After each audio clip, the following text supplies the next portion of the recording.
বনশ্রীতে ব্যবসায়ীকে গুলি করে ২০০ ভরি স্বর্ণ লুট, দেশকে অস্থিতিশীল করার চেষ্টা করছে আওয়ামী লীগ, বলেন স্বরাষ্ট্র উপদেষ্টা। পুলিশের ৪ ডিআইজি সহ ৫ জনকে বাধ্যতামূলক অবসরে পাঠিয়েছে সরকার, স্বরাষ্ট্র মন্ত্রণালয়ের প্রজ্ঞাপন। সাবেক প্রতিমন্ত্রী রাসেল এবং এমপি শাহে আলমের নামে দুদকের ২ মামলা, জ্ঞাত আয় বহির্ভূত সম্পদ অর্জনের অভিযোগ। এবং ২৫ ফেব্রুয়ারি জাতীয় শহীদ সেনা দিবস ঘোষণা করেছে সরকার, মন্ত্রিপরিষদ বিভাগ থেকে পরিপত্র জারি।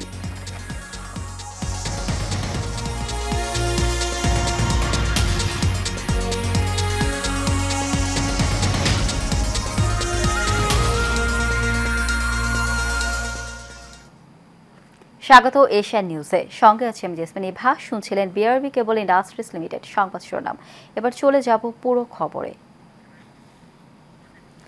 রাজধানীর রামপুরা থানার বনশ্রী এলাকায় আনোয়ার হোসেন নামের এক স্বর্ণ ব্যবসায়ীকে গুলি করেছে দুর্বৃত্তরা। এ সময় তার কাছে থাকা প্রায় ২০০ ভরি স্বর্ণ ও নগদ ১ লাখ টাকা ছিনিয়ে নেওয়া হয়। রোববার রাত 10:30টার দিকে বনশ্রী ডি ব্লকের ৭ নম্বর রোডের ২০ নম্বর বাড়ির সামনে এই ঘটনা ঘটে। পরে রাত ১২টার দিকে গুলিবিদ্ধ অবস্থায় তাকে উদ্ধার করে ঢাকা মেডিকেল কলেজ হাসপাতালের জরুরি বিভাগে নেওয়া হয়। হাসপাতালে আসা অলঙ্কার জুয়েলার্সের মালিক মুজিবুর রহমান জানান, রাতে বাসায় ফেরার পথে কয়েকটি মোটরসাইকেলে আসা দুষ্কৃতকারী আনোয়ার হোসেনের গতিরোধ করে, তার কাছে থাকা স্বর্ণ টাকা ছিনিয়ে নিয়ে যায় এবং তিনি বাধা দিলে তাকে ৪ রাউন্ড গুলি করা হয়। আওয়ামী লীগ দেশ থেকে পাচার হওয়া টাকা দিয়ে দেশকে অস্থিতিশীল করার সব ধরনের চেষ্টা করছে বলে মন্তব্য করেছেন স্বরাষ্ট্র উপদেষ্টা লেফটেন্যান্ট জেনারেল অবসরপ্রাপ্ত জাহাঙ্গীর আলম চৌধুরী। তিনি বলেন, যারা এসব করছে তাদের গুম হারাম করে দেয়া হবে। রাতে দেশের বিরাজমান পরিস্থিতি নিয়ে কথা বলতে রাজধানীর বারিধারা ডিওএইচে এসে জরুরি সংবাদ সম্মেলন ডাকেন তিনি। সেখানে এমন হুঁশিয়ারি দেন, আওয়ামী লীগের দোসররা দেশকে অস্থিতিশীল করার চেষ্টা করছে অভিযোগ করে স্বরাষ্ট্র উপদেষ্টা বলেন, দেশ থেকে হস্তান্তর হওয়া টাকা ফিরিয়ে এনে দেশকে অস্থিতিশীল করার চেষ্টা করছে আওয়ামী লীগ, তাদেরকে কঠোর হাতে দমন করা হবে। এর আগে দেশের সার্বিক আইন শৃঙ্খলা পরিস্থিতি নিয়ন্ত্রণে স্বরাষ্ট্র উপদেষ্টা ব্যর্থ হয়েছেন উল্লেখ করে তার পদত্যাগের দাবি করে মধ্যরাতে হলপাড়া থেকে মিছিল বের করে রাজু ভাস্কর্যের পাদদেশে বিক্ষোভ করেন ঢাকা বিশ্ববিদ্যালয়ের সাধারণ শিক্ষার্থীরা। এ সময় তারা স্বরাষ্ট্র উপদেষ্টার পদত্যাগের আলটিমেটাম দেন। উপমহাপুলিশ পরিদর্শক ডিআইজি পদমর্যাদার ৪ জনকে বাধ্যতামূলক অবসর দিয়েছে সরকার। রবিবার স্বরাষ্ট্র মন্ত্রণালয়ের পৃথক প্রজ্ঞাপনে তাদের বাধ্যতামূলক অবসর দেওয়ার কথা জানানো হয়। এছাড়াও একজন সহকারী পুলিশ সুপারকেও বাধ্যতামূলক অবসর দেওয়া হয়। অবসরপ্রাপ্ত ৪ জন ডিআইজি হলেন নৌ পুলিশের ডিআইজি আব্দুল কুদ্দুস আমিন, অ্যান্টি টেরোরিজম বিভাগের নিসারুল আরিফ, হাইওয়ে পুলিশের আমিনা বেগম ও মোহাম্মদ আজাদ মিয়া। এছাড়াও কিশোরগঞ্জ করিমগঞ্জ সার্কেলের সহকারী পুলিশ সুপার মোহাম্মদ এনামুল হককেও বাধ্যতামূলক অবসর দেওয়া হয়েছে। ২০১৮ সালের চাকরি আইনের ধারা অনুযায়ী এই ৪ জনকে অবসর দেওয়া হয়েছে বলে প্রজ্ঞাপনে উল্লেখ করা হয়। জ্ঞাত আয় বহির্ভূত সম্পদ অর্জনের অভিযোগে সাবেক যুব ক্রীড়া প্রতিমন্ত্রী জাহিদ আহসান রাসেল এবং বরিশাল ২ আসনের সাবেক সংসদ সদস্য মোহাম্মদ শাহে আলম তালুকদারের নামে ২টি মামলা করেছে দুর্নীতি দমন কমিশন দুদক। এছাড়াও তাদের স্ত্রীর সম্পদ বিবরণী দাখিলের নোটিশ জারি করা হয়েছে। বিস্তারিত শাফিউদ্দিন আহমেদের রিপোর্টে। গাজীপুর ২ আসনের সাবেক সংসদ সদস্য এবং সাবেক যুব ও ক্রীড়া প্রতিমন্ত্রী জাহিদ আহসান রাসেলের বিরুদ্ধে ৩,৬৫,৭৫০ টাকার অবৈধ সম্পদ এবং ৫টি ব্যাংক হিসাবে ১৭,৬৫,৬৫,৮২৪ টাকার অস্বাভাবিক লেনদেনের অভিযোগে মামলা করেছে দুদক। একই দিনে সাবেক এমপি মোহাম্মদ শাহে আলম তালুকদারের বিরুদ্ধে ১,৭৮,৭৪০ টাকার জ্ঞাত আয় বহির্ভূত সম্পদ অর্জন, পাশাপাশি তার ১২টি ব্যাংক হিসেবে ২৫,৬৪,৭৭২ টাকার অবৈধ লেনদেনের অভিযোগে পৃথক একটি মামলা দায়ের করা হয়। মোহাম্মদ জাহিদ আহসান রাসেল, সাবেক প্রতিমন্ত্রী, যুব ও ক্রীড়া মন্ত্রণালয় এবং সাবেক সংসদ সদস্য গাজীপুর ২ কর্তৃক জ্ঞাত আয়ের উৎসের সাথে অসঙ্গতিপূর্ণ 3,65,00,000 টাকারও বেশি মূল্যের সম্পদ অর্জন এবং 5টি ব্যাংক হিসাবে 17,50,00,000 টাকারও বেশি অস্বাভাবিক লেনদেনের অভিযোগ অনুসন্ধানকালে প্রাথমিকভাবে প্রমাণিত হয়েছে। মোহাম্মদ শাহ আলম তালুকদার, প্রাক্তন সংসদ সদস্য, বরিশাল 2, গত আয়ের উৎসের সাথে সঙ্গতিবিহীন 1,78,00,000 টাকারও বেশি মূল্যের সম্পদ অর্জন এবং বুক দখলে রাখা এবং তার নামেও 12টি ব্যাংক হিসাবের মাধ্যমে 25,64,00,000 টাকা অবৈধ অর্থ স্থানান্তর, হস্তান্তর, রূপান্তরের মাধ্যমে অস্বাভাবিক লেনদেনের অভিযোগ অনুসন্ধানকালে প্রাথমিকভাবে প্রমাণিত হয়েছে। অপরদিকে জাহিদ আহসান রাসেলের স্ত্রী তাহেরা খাদিজার নামে 20,36,522 টাকা এবং শাহে আলম তালুকদারের স্ত্রী আতিয়া আলম মিলির নামে 55,75,993 টাকার জ্ঞাত আয় বহির্ভূত সম্পদ অর্জনের অভিযোগে সম্পদ বিবরণী দাখিলের নোটিশ জারি করেছে দুদক। শাফিউদ্দিন আহমদ, এশিয়ান টেলিভিশন, ঢাকা। 25 ফেব্রুয়ারিকে জাতীয় শহীদ সেনা দিবস ঘোষণা করেছে সরকার। রবিবার মন্ত্রী পরিষদ বিভাগ থেকে জারি করা এক পরিপত্রের মাধ্যমে এই ঘোষণা দেয়া হয়। পরিপত্রে বলা হয়, সরকার প্রতি বছর 25 ফেব্রুয়ারি জাতীয় শহীদ সেনা দিবস হিসেবে ঘোষণা করেছে। এই দিবসকে সরকারি ছুটি থাকবে না এবং এটিকে গ শ্রেণীভুক্ত দিবস হিসেবে অন্তর্ভুক্তির ঘোষণা দেওয়া হয়েছে। এই সিদ্ধান্ত যথাযথভাবে প্রতিপালনের জন্য সংশ্লিষ্ট সকল মন্ত্রণালয়, বিভাগ ও সংস্থাকে নির্দেশ দেওয়া হয়। জিয়া চ্যারিটেবল ট্রাস্ট মামলার 7 বছরের কারাদণ্ড থেকে বিএনপি চেয়ারপারসন বেগম খালেদা জিয়াকে হাইকোর্টের দেয়া খালাসের রায়ের বিরুদ্ধে রাষ্ট্রপক্ষ ও দুদক যে আপিল আবেদন করেছে তার শুনানির জন্য আগামী 2রা মার্চ দিন ধার্য করা হয়েছে। রবিবার আপিল বিভাগের জ্যেষ্ঠ বিচারপতি মোহাম্মদ আশফাকুল ইসলামের নেতৃত্বে 3 বিচারপতির বেঞ্চ শুনানির এই দিন ধার্য করেন। গত 16 ফেব্রুয়ারি বেগম খালেদা জিয়ার খালাসের রায়ের বিরুদ্ধে আপিল বিভাগে আবেদন করে রাষ্ট্রপক্ষ। এর আগে 27 নভেম্বর জিয়া চ্যারিটেবল ট্রাস্ট মামলার বিএনপি চেয়ারপারসন খালেদা জিয়াকে খালাস দেন হাইকোর্ট। বিচারপতি AKM আসাদুজ্জামান ও বিচারপতি সৈয়দ এনায়েত হোসেন হাইকোর্ট বেঞ্চ এই রায় দেন।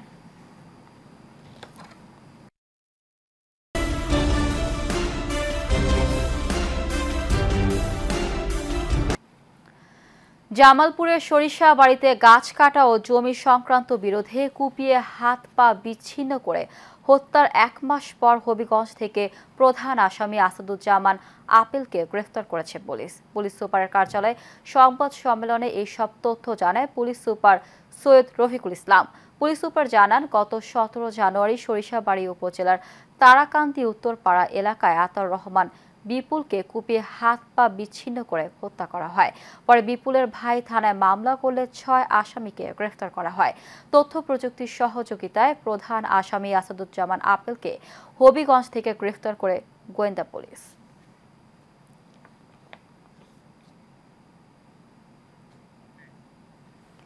খুলনার পাইকগাছায় কপিল মুনি জাফর আউলিয়া ফাজিল মাদ্রাসার অধ্যক্ষ আব্দুল সাত্তারের অপসারণের দাবিতে বিক্ষোভ মিছিল ও মানববন্ধন করা হয়েছে। পাইকগাছা খুলনা প্রধান সড়কে এই মানববন্ধন করা হয়।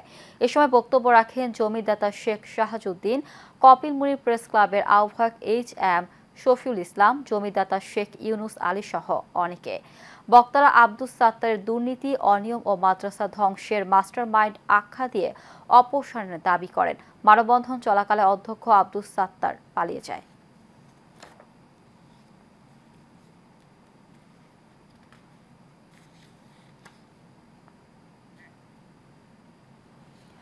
গাজীপুরের কাশিমপুরে জমি দখলের ষড়যন্ত্রের প্রতিবাদে সাংবাদিক সম্মেলন ও প্রতিবাদ মিছিল করেছে বসবাসকারীরা। ভুক্তভোগী পরিবার জানায়, ক্রয়কৃত সম্পত্তিতে তারা 100 বছর ধরে বসবাস করে আসছেন, কিন্তু গত 1 বছর ধরে সন্ত্রাসীরা বিভিন্নভাবে হয়রানি ও প্রাণনাশের হুমকি দিয়ে আসছে। এছাড়াও জমি দখলের চেষ্টা করছে। তাই ঘটনার সুষ্ঠু তদন্ত করে বিচার দাবি করেন তারা।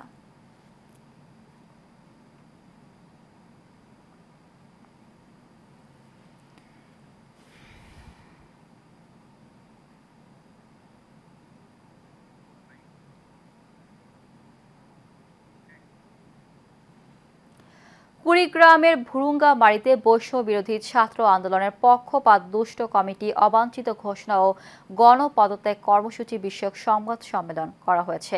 ভুরুঙ্গামারী বৈষম্য বিরোধী ছাত্র আন্দোলন এবং জুলাই বিপ্লবে আহত সহযোদ্ধাদের উদ্যোগে এর আয়োজন করা হয়। এ সময় বক্তারা বলেন, রাজনৈতিক স্বার্থ হাসিলের উদ্দেশ্যে জুলাইয়ের সমুখ সারির বিপ্লবীদেরকে বাদ দিয়ে একটি নির্দিষ্ট রাজনৈতিক গোষ্ঠীকে বিভিন্নভাবে স্থলভিষিক্ত করা হচ্ছে। এর তীব্র নিন্দা ও প্রতিবাদ জানান তারা।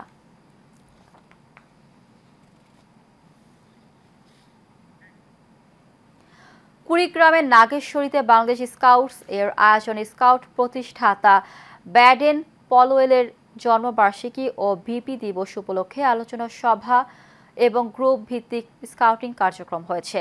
এ সময় উপস্থিত ছিলেন উপজেলার নির্বাহী অফিসার সিদ্দির আহমেদ, শিক্ষক সমিতির সভাপতি শহীদুল ইসলাম, সম্পাদক রিয়াজুল হক, সরকারি প্রাথমিক বিদ্যালয়ের প্রধান শিক্ষক রাশেদা খানম, ইউনুস আলী সহ অনেকে।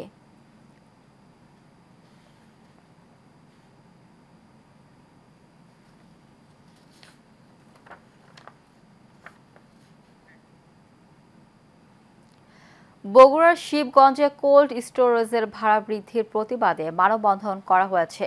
উপজেলার খয়রা পুকুর শাহ সুলতান হিমাগারের সামনে আলু ব্যবসায়ী ও কৃষকদের আয়োজনে এই মানববন্ধন করা হয়। এ সময় বক্তারা বলেন, গত বছরের প্রতি বস্তা ৩৫০ টাকা ও কেজিতে ৫ টাকা ভাড়া নির্ধারিত ছিল, কিন্তু চলতি মৌসুমে প্রতি বস্তায় ৪৮০ ও কেজি প্রতি ৮ টাকা নির্ধারণ করা হয়েছে।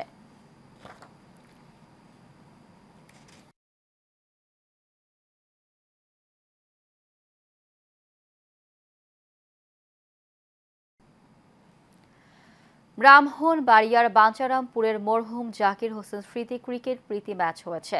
ফাইনাল ম্যাচে অংশগ্রহণ করে হাসাননগর গ্রামের সিনিয়র ক্রিকেট একাদশ বনাম জুনিয়র্স ক্রিকেট একাদশ।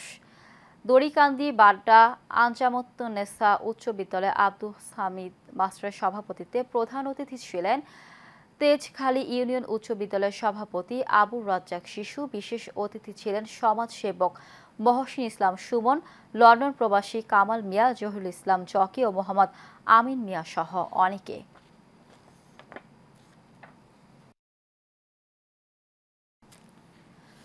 নরসিংদীর রায়পুরায় হাইরমারা ইউনিয়নে বীরকান্দি মডেল প্রি ক্যাডেট স্কুলের নবমতম বার্ষিক ক্রীড়া ও পুরস্কার বিতরণী অনুষ্ঠান হয়েছে।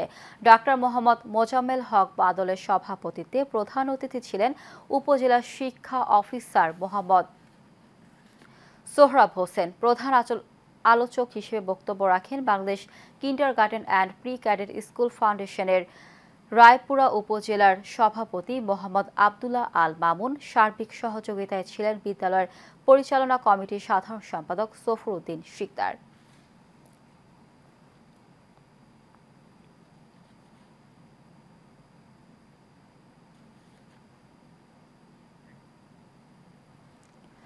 সাভার আশুলিয়া কবিরপুর এলাকায় আব্দুল লতিফ দেওয়ান পাবলিক স্কুলের বার্ষিক ক্রীড়া প্রতিযোগিতা ও সাংস্কৃতিক অনুষ্ঠান হয়েছে। অ্যাডভোকেট আজিজ মাহমুদ আজিবুরের সভাপতিত্বে এতে প্রধান অতিথি ছিলেন শিমুলিয়া ইউনিয়ন বিএনপির সাধারণ সম্পাদক মোবারক হোসেন। উপস্থিত ছিলেন স্কুলের প্রতিষ্ঠাতা পরিচালক Sanowar Hossain, Fardin meat and agro food লিমিটেডের চেয়ারম্যান মোহাম্মদ লোকমান হোসেন সহ অনেকে।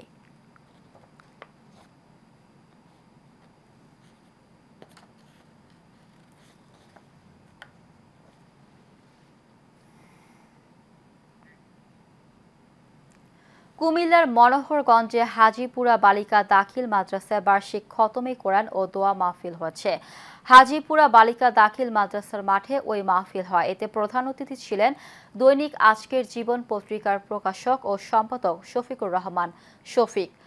মৈশাতুয়া ইউনিয়নের সাবেক চেয়ারম্যান মোহাম্মদ আব্দুল মতিনের সভাপতিত্বে উপস্থিত ছিলেন মাদ্রাসার দাতা সদস্য লায়ন মোহাম্মদ হাওনার রশিদ সহ অনেকে।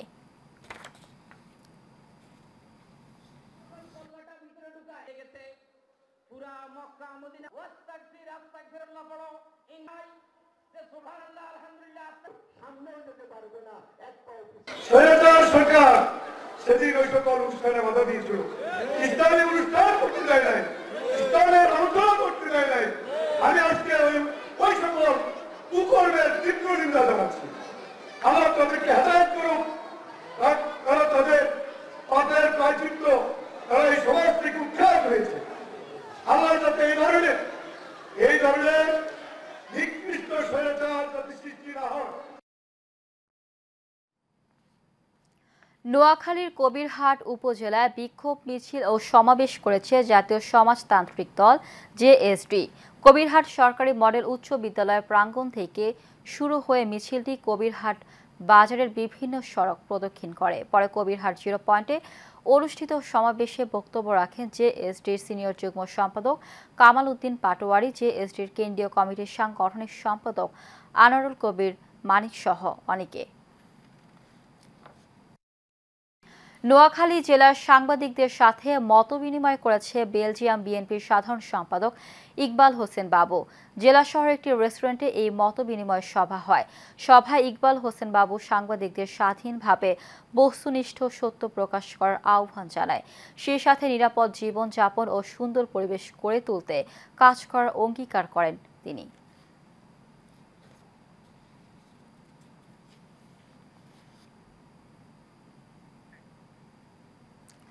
কারমাইকেল কলেজের ব্যবস্থাপনা বিভাগ মাস্টার্স 2002 ব্যাচের প্রথম পুনর্মিলনী অনুষ্ঠিত হয়েছে।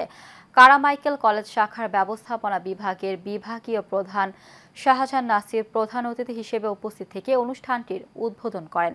এ সময় বাংলাদেশের সরকারি বেসরকারি কলেজ স্কুল সহ সরকারি সকল দপ্তরে ছড়িয়ে ছিটিয়ে থাকা কর্মরত বন্ধুরা একত্রিত হয়ে আবেগে আপ্লুত হয়। এ সময় বন্ধুরা প্রধান অতিথি শাহজাহান নাসির স্যারকে টেস্টের মাধ্যমে সংবর্ধনা প্রদান করেন। বেগম খালেদা জিয়ার কারান্তরীণ কালে তার দেশ ভাবনার কাব্যচিন্তা নিয়ে কবি ও সাংবাদিক শামীম আনসারীর লেখা জেল থেকে বলছি নামে একটি বইয়ের মোড়ক উন্মোচন করা হয়েছে।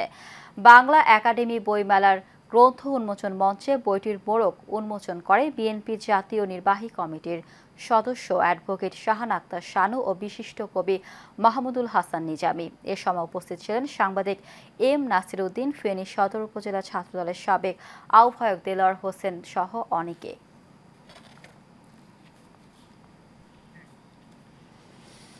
রাষ্ট্র কাঠামো মেরামতে বিএনপির ভারপ্রাপ্ত চেয়ারম্যান তারেক রহমানের 31 দফা সংস্কার ও কর্মসূচি জনসম্পৃক্ত বিষয়ে ঢাকার ডেমরার মহানগর দক্ষিণ বিএনপির কর্মশালা হয়েছে।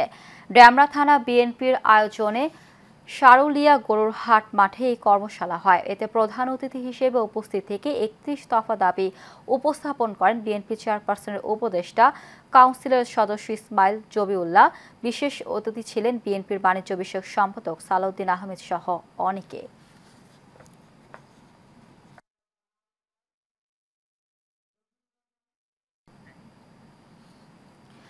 জুলাই আগস্টে জাহাঙ্গীরনগর বিশ্ববিদ্যালয় ও সাভারে বিদ্যুৎ সংযোগ বন্ধ করে ছাত্র জনতার উপর হামলার অভিযোগে শেখ হাসিনার সাবেক বিদ্যুৎ প্রতিমন্ত্রী নজরুল হামিদ বিপু ও পল্লী বিদ্যুতায়ন বোর্ডের সাবেক চেয়ারম্যান অঞ্জয় কুমার চক্রবর্তী সহ 14 কর্মকর্তা ও আমলার নামে সাভার থানায় মামলা করেছেন সার্বভৌমত্ব আন্দোলনের সংগঠক ফরিদ আহমেদ। জাতীয় প্রেস ক্লাবে এক সংবাদ সম্মেলনে মামলার আসামিদের দ্রুত গ্রেফতার ও শাস্তি নিশ্চিতের দাবি জানান তিনি। ফরিদ আহমেদ বলেন, জুলাই আগস্টে যারা স্বৈরাচারের পক্ষ নিয়ে বিদ্যুতের মতো গুরুত্বপূর্ণ অবকাঠামো বন্ধ করে দিয়ে গণহত্যা সংগঠনে ইন্ধন দিয়েছে, প্রত্যক্ষ সহযোগিতা করেছে, তারা এখনও নিরাপদে চলাচল করছে, যা আন্দোলনে নিহতদের স্বজন ও আহতদের পীড়া দেয়। চট্টগ্রামের মিরসরাইয়ের জোরারগঞ্জ ইউনিয়নে আন্তর্জাতিক মাতৃভাষা দিবস পালিত হয়েছে। শিশুদের চিত্রাঙ্কন কর্মশালা দিয়ে অনুষ্ঠান শুরু হয় এবং সাংস্কৃতিক অনুষ্ঠানে শেষ হয়। এতে অতিথি ছিলেন কবি ও প্রাবন্ধিক আব্দুল মোমেন, কথা সাহিত্যিক বিশ্বজিৎ চৌধুরী, কবি ওমর কায়সার, কবি কামরুল হাসান বাদল সহ অনেকে।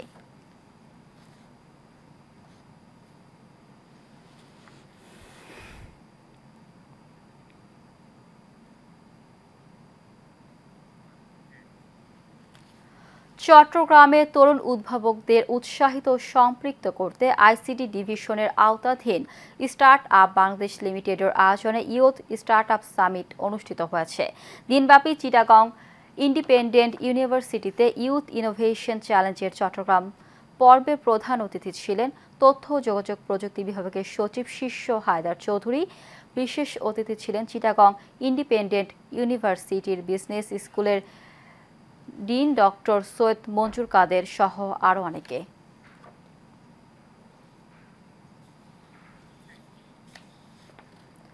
চট্টগ্রামের সাতকানিয়ায় নাগরিক সেবা সহজীকরণের লক্ষ্যে কেগুচিয়া ইউনিয়নের প্যানেল চেয়ারম্যান মোহাম্মদ মহসিনকে ভারপ্রাপ্ত চেয়ারম্যান হিসেবে পুনর্বহালের দাবিতে মানববন্ধন হয়েছে। উপজেলার ক্যানিহাট স্টেশনে এই মানববন্ধন করা হয়। এতে বক্তব্য রাখেন আলমগীর সাকিব, মোহাম্মদ ইয়াসিন, সেনুয়ারা বেগম ও শাহিনা আক্তার। নাগরিকদের ভোগান্তি দূর করতে প্যানেল চেয়ারম্যান মোহাম্মদ মহসিনকে ভারপ্রাপ্ত চেয়ারম্যান হিসেবে নিয়োগ দেওয়া হয়েছিল, তবে 1 সপ্তাহ আগে তার নিয়োগ বাতিল করে দেওয়া হয়।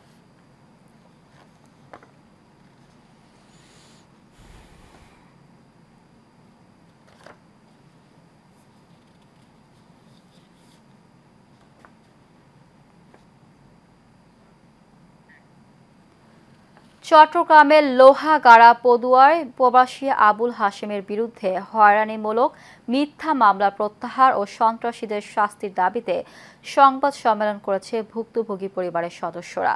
আয়োজিত সম্মেলনে ভুক্তভোগী প্রবাসী আবুল হাশেম লিখিত বক্তব্যে পাঠ করে বলেন, বিগত 30 বছর ধরে কৃষকদের মাঝে পানি সেবা দিয়ে আসছিলেন তিনি।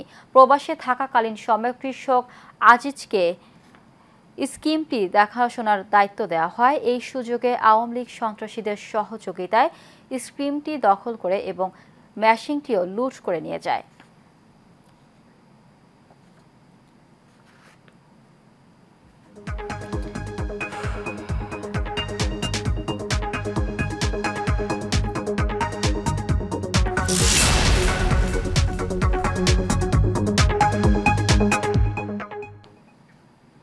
এবার এক্সিম ব্যাংক বাণিজ্য সংবাদ।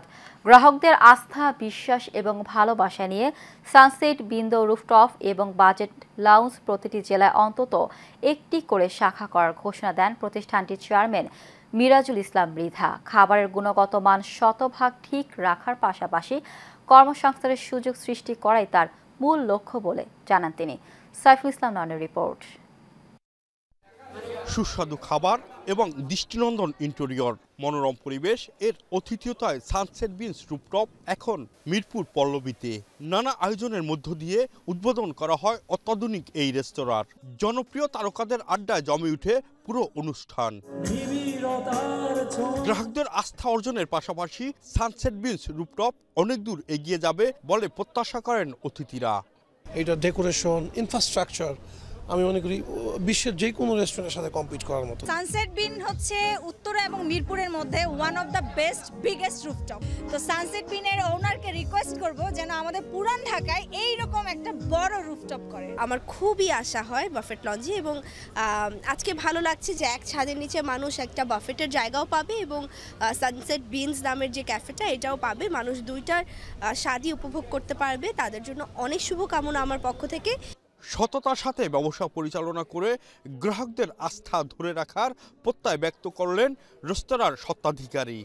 তো আমাদের 6টা শাখা আছে বাফেট লাউঞ্জের এবং সানসেট বিনের 2টা, এবং আমার একটা কনভেনশন হলও আছে। সানসেট বিন চেইন হিসেবে পুরো বাংলাদেশে ছড়িয়ে দেওয়ার আমাদের প্ল্যান আছে। আমরা খুব কম পয়সায় ভালো খাবার, গুণগত খাবার পরিবেশন করার চেষ্টা করছি। বিশ্বাস, আস্থা এবং সকলের ভালোবাসা নিয়ে সামনের দিকে এগিয়ে যাবে সানসেট বিনস রুফটপ, এমনটাই প্রত্যাশা তাদের। সাইফুল ইসলাম নয়ন, এশিয়ান টেলিভিশন, ঢাকা। শেষ করব এশিয়ান নিউজ। তার আগে বিআরবি কেবল ইন্ডাস্ট্রিজ লিমিটেড সংবাদ শিরোনামগুলো জানিয়ে দিব আরও একবার।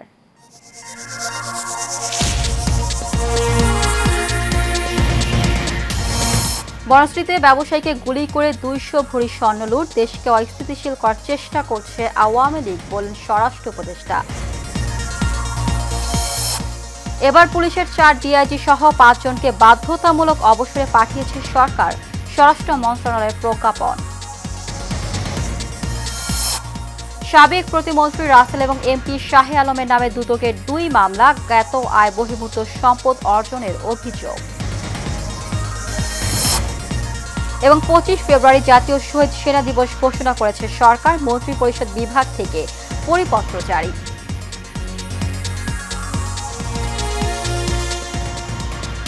এশিয়া নিউজের পর্যন্ত আমাদের পরবর্তী সংবাদ দেখার আমন্ত্রণ জানিয়ে বিদায় নিচ্ছি। ধন্যবাদ সবাইকে।